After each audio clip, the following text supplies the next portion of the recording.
Welcome to cinema time. Vishnu, Miya, George, Karunakaran நடிச்சுட்டு வர படம் தாங்க இன்று நேற்று நாளை. ஆர் ரவிக்குமார் என்ற புதுமுக டைரக்டர் இந்த படத்தை இயக்குறாங்க.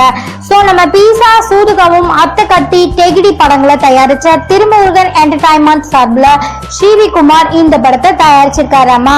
சோ இந்த படம் என்ன கதைன்னு நீங்க கேட்டீங்கன்னா, இந்த படம் டைம் மிஷின்ல ஏறி எதிர்காலத்துக்கும் இறந்த காலத்துக்கும் பயணிக்கும் ஃபேண்டசியான கதைங்க இது.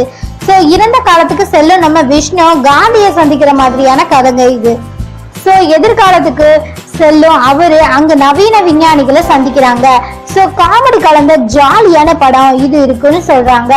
சோ நண்பர்கள் கேட்டா உடனே நடிச்சு கொடுக்கிற கெஸ்ட் ரோல்ல நடிச்சு கொடுத்துட்டாரு நம்ம ஆரிகாஷர். சோ இந்த படத்துல விஷ்ணுவர்தன் கேட்ட உடனே கெஸ்ட் ரோல்ல நடிச்சு கொடுத்திருக்காரு. எதிர்காலத்துல வரும் விஞ்ஞானியா அவர் நடிச்சிருக்கிறதா கூறப்படுது. சமீபத்துல வெளியிடப்பட்ட ஃபர்ஸ்ட் லுக் ட்ரைலர்ல கூட ஆரியாவோட காட்சிகள் இடம்பெற்றிருந்தது. சோ இன்னைக்கு நியூஸ் நாளைக்கு வேற நியூஸ்ல உங்களை சந்திக்கிறேன். என்னோட சேனல் பிடிச்சிருந்தா சப்ஸ்கிரைப் பட்டனை பிரஸ் பண்ணுங்க. Bye friends.